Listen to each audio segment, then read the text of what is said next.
अस्सलामुअलैकुम to everyone, welcome back to Paradise Academy. So प्यारे दोस्तों, ये नोटिस आपने पहले भी देखा है। कल शाम को जेकेएसएसबी ने अपने ऑफिशियल साइट पे अपलोड किया है कि अब सीबीटी एग्ज़ाम होने जा रहा है। अब कौन से एग्ज़ाम्स होने जा रहे हैं? एक तो हमारा सब इंस्पेक्टर एग्ज़ाम होगा होम डिपार्टमेंट का, और दूसरा जेई जूनियर इंजीनियर जल शक्ति डिपार्टमेंट का। तो इनका एग्ज़ाम कंडक्ट होने जा रहा है। सो गाइस, सबसे पहले एक रिक्वेस्ट है, इस वीडियो को लाइक एंड शेयर ज़रूर कर लेना, क्योंकि मैं आपको कुछ ऐसी बातें यहाँ पे बताऊंगा जो आपको शायद ही किसी और चैनल पर देखने को मिलेगी। ये एग्ज़ाम डेट्स तो आपको पता है, लेकिन आपको पता होना चाहिए कि लास्ट टाइम ये एग्ज़ाम्स क्या हुए थे, स्क्रैप हुए थे, राइट। तो अभी इनकी टेंटेटिव डेट तो जारी करी गई है जूनियर इंजीनियर सिविल की, जिसका एग्ज़ाम होगा 5/12/2022 एंड 6 दिसंबर 2022। एंड इसका सिलेबस पहले भी अपलोडेड था और अभी भी आप इसका देख सकते हो, और इसकी नोटिफिकेशन आपको मेरे टेलीग्राम चैनल पर मिल जाएगी और उसका लिंक आपको डिस्क्रिप्शन में मिल जाएगा। ओके, देन उसके बाद सब इंस्पेक्टर की बात करेंगे तो यहाँ पे टेंटेटिव डेट 7 दिसंबर से लेकर 20 दिसंबर तक।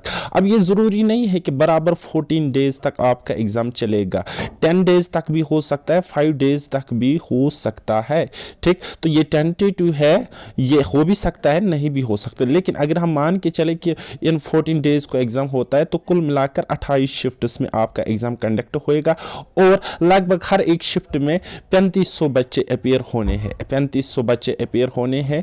और उसके बाद ही हम बाकी कैलकुलेशंस देखेंगे कि अगर इक्वी परसेंटाइल सिस्टम यहाँ पे लगता है तो आपकी रैंक कितनी क्या होनी चाहिए अपनी शिफ्ट में। उसके बाद सिलेबस की आप बात कर सकते हो। तो जे के बारे में मुझे खास कुछ पता नहीं है, लेकिन मैं सब इंस्पेक्टर के हवाले से यहाँ पे बात ज़रूर करना चाहूँगा। लेकिन इससे पहले एक इम्पॉर्टेंट पॉइंट मैं आपके साथ शेयर करना चाहूँगा। अभी हमारा एसएससी सीजीएल जिसके फॉर्म सितंबर के मंथ में निकले थे, एसएससी सीजीएल 2022, उसका एग्ज़ाम होने जा रहा है 1 दिसंबर, 1 दिसंबर से लेकर 13 दिसंबर तक, ठीक है गाइस। तो अब यहाँ पे कहीं ना कहीं ये एग्जाम्स क्लैश कर रहे हैं एक दूसरे के साथ, ठीक है। तो हो सकता है, मुझे माइनर पॉसिबिलिटी लगती है, थोड़ी सी पॉसिबिलिटी लगती है कि जेकेएसएसबी शायद अपने एग्जाम्स को यहाँ पे पोस्टपोन करे, राइट। तो अब आप अगर जेके पीएसआई के लिए पढ़ते हो या फाइनेंस अकाउंट्स असिस्टेंट के लिए पढ़ते हो, तो फाइनेंस अकाउंट्स असिस्टेंट एग्जाम के लिए मैं सबसे पहले एक बात आपको कहना चाहूँगा, फिलहाल आप इस एग्ज़ाम को भूल जाओ। क्यों? क्योंकि यहाँ पे दो मेन इश्यूज आ रहे हैं जेकेएसएसबी को। ये मैं ऑथेंटिक सोर्स से आपको ये बात बता रहा हूँ, ये वही ऑथेंटिक सोर्स जो मैंने आपको लास्ट टाइम बोला था कि मिड दिसंबर में आपका पहला एग्ज़ाम होएगा, राइट, मतलब सब इंस्पेक्टर का एग्ज़ाम होगा।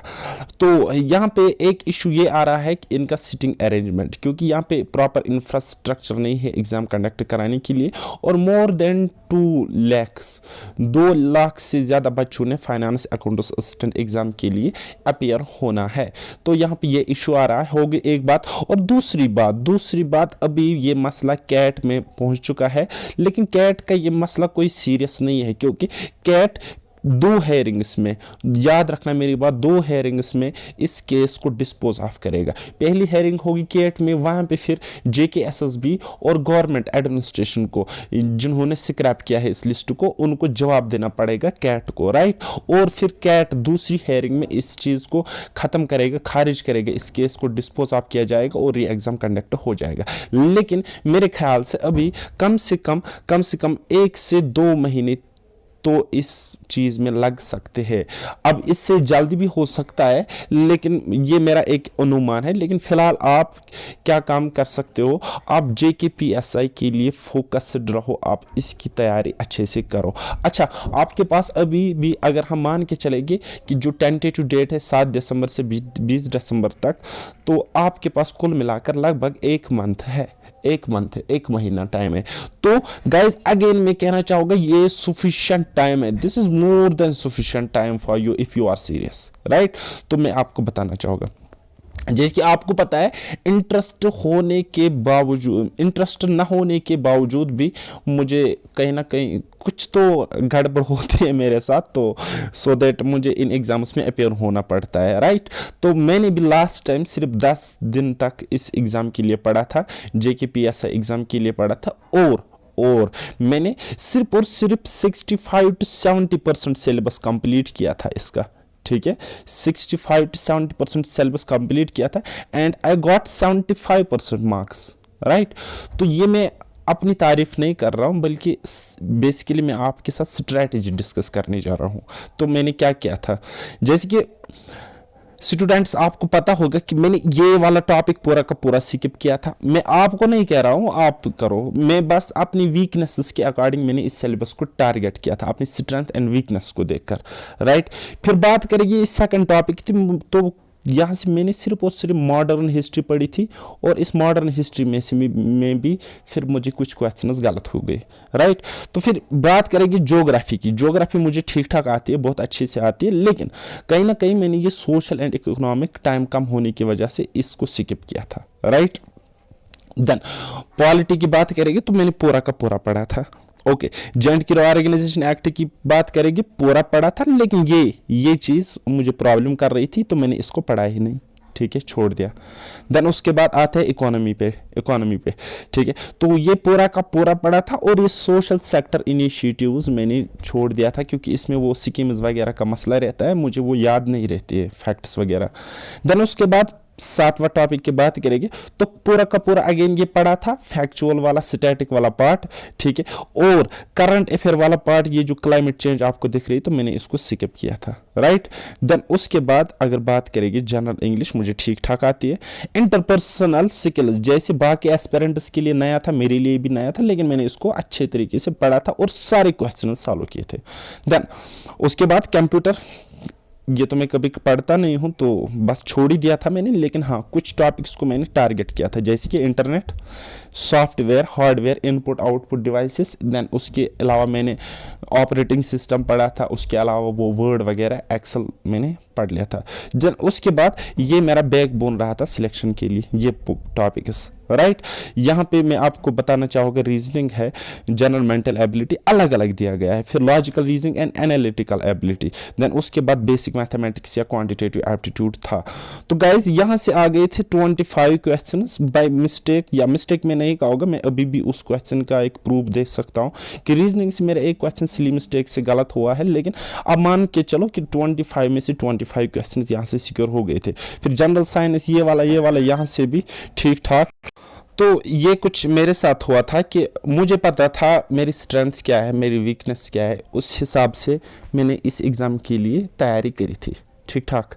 तो अब आप भी अपने हिसाब से सोचो कि आपकी स्ट्रेंथ क्या है, आपकी वीकनेसेस क्या है, उस अकॉर्डिंग आप स्ट्रेटजी बनाओ 30 डेज़ की, तो आप कर सकते हो।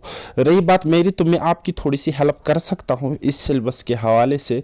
मैंने क्या किया है, अपनी एप्लीकेशन पे, जो मेरी एप्लीकेशन है पैराडाइज एकेडमी, तो वहाँ पे मैंने ये वाला पोर्शन कंप्लीट कराया हुआ है, ठीक। कौन सा, रीजनिंग का एंड क्वांटिटेटिव एप्टीट्यूड का। तो दोबारा से अगर आपके मल्टीपल शिफ्ट्स में 25 प्लस क्वेश्चंस आने हैं यहाँ से, तो आप बहुत ही अच्छे तरीके से बिल्कुल सिंपल वे में आप सारे के सारे क्वेश्चंस यहाँ पे सॉल्व करोगे।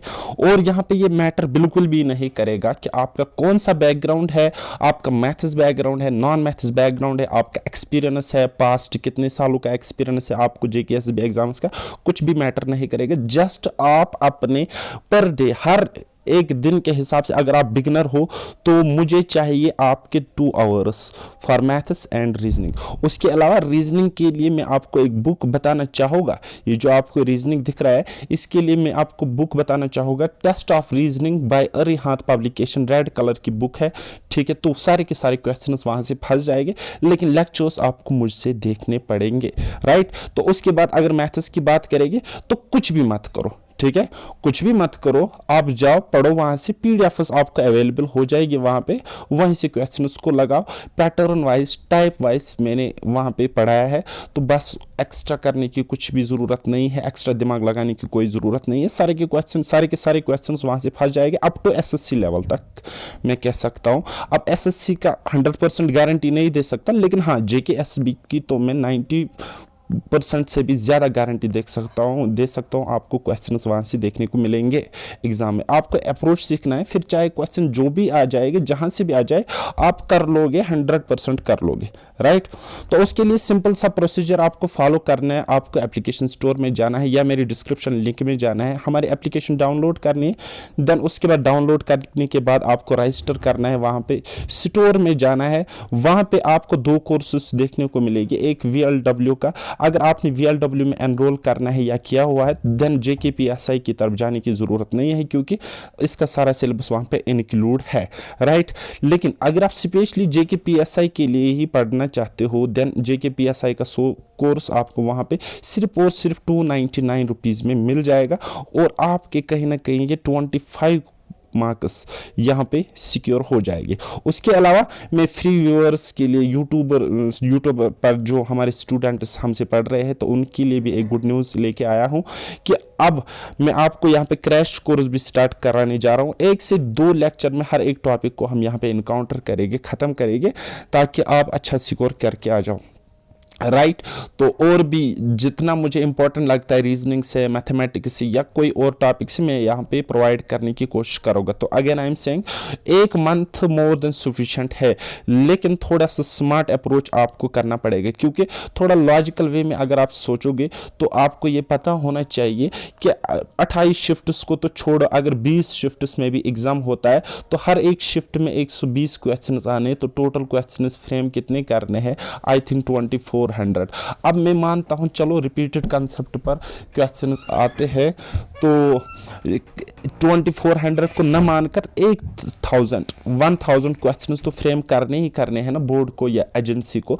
तो ये 1000 क्वेश्चंस क्या होंगे, इसमें मॉडरेट लेवल भी हो सकते हैं क्वेश्चंस, और हार्ड लेवल के भी होंगे, और इजी लेवल के क्वेश्चंस भी हो जाएंगे। सो गाइज आपको वैरायटी ऑफ क्वेश्चंस एग्जाम में देखने को मिलेगी। सो कंपटीशन थोड़ा सा इस हिसाब से थोड़ा टफ हो रहा है। लास्ट टाइम जब आपने एग्जाम दिया था तो एक सिंगल पेपर होना था, पेपर उतना डिफिकल्ट भी नहीं आया था, तब बात कुछ और थी। लेकिन अब की बार क्या हो रहा है, अब की बार आपको मल्टीपल शिफ्ट्स में एग्जाम होएगा, ठीक है। अगर आपने ऊपर से पढ़ा है तो काम उससे नहीं चलेगा। स्पेशली मैं आपको कहना चाहूँगा यहाँ पे अगर मैथ्स के 10 क्वेश्चंस आ गए तो ये डिसाइडिंग फैक्टर रहेगा।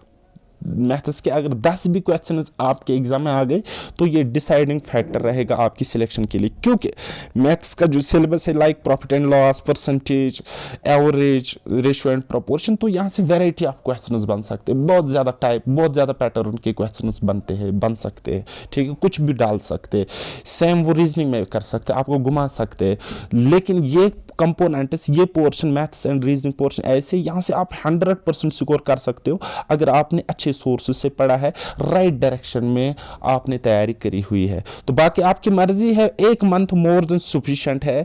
और जो मैंने आपको अप्रोच बताया, अगर आपको यहां से कोई टॉपिक लगता है जो आपको डिमांड कर रहा है कि आप मुझे 20 दिन के लिए पढ़ो, तो उस टॉपिक को पढ़ने की जरूरत नहीं है। ऊपर से पढ़ो, लेकिन ज्यादा डेप्थ में जाने की जरूरत नहीं है।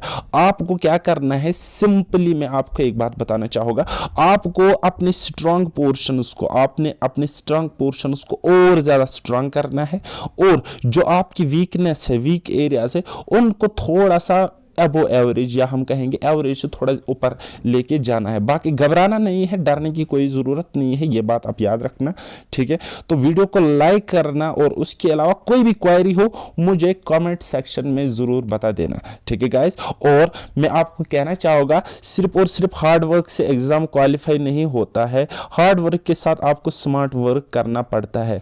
देखो बेटा, पढ़ते तो बहुत ज़्यादा बच्चे हैं, JKPSI के लिए तो 1 लाख बच्चों ने अपेयर होना है ना, तो लेकिन अगर हम जॉब्स देखेंगे वो बहुत ही लिमिटेड है, दैट इज 1200। और अगर ओपन मेरिट की बात करेंगे तो समथिंग अराउंड 560 जॉब्स आपको ओपन मेरिट में है। हालांकि है 600, अब मैं 560 बोलता हूं तो ये मेरी मर्जी है, मैं क्यों बोलता हूं, डिस्कस नहीं करोगे मैं इस बात पे, ठीक है। तो इतनी जॉब्स आपने मिलने हैं, तो कंपटीशन बहुत ज़्यादा टफ टाइट रहने वाला। तो अल्टीमेटली उस बच्चे की सिलेक्शन होगी। देखो पढ़ तो बहुत ज़्यादा रहे हैं ना, अब 1 लाख तो नहीं पढ़ रहे होंगे। अब अगर मैं मान लेता हूँ कि चलो 10,000 पढ़ रहे होंगे, तो ये 10,000 में आपको तो कंपटीशन है ना, 10,000 में कंपटीशन, ये भी तो अपने आप में बहुत बड़ी बात है। अगर 10,000 बच्चे बहुत सीरियस होके, ठीक है, घायल शेर की तरह पढ़ रहे हैं और वैकेंसीज है 560, तो ये भी अपने आप में बहुत बड़ी बात है ना। तो ये 560 बच्चे वो होंगे जो पढ़ने के साथ साथ उनमें कुछ स्पेशलिटी होगी, यानी कि you need to be that special person, right, that special student.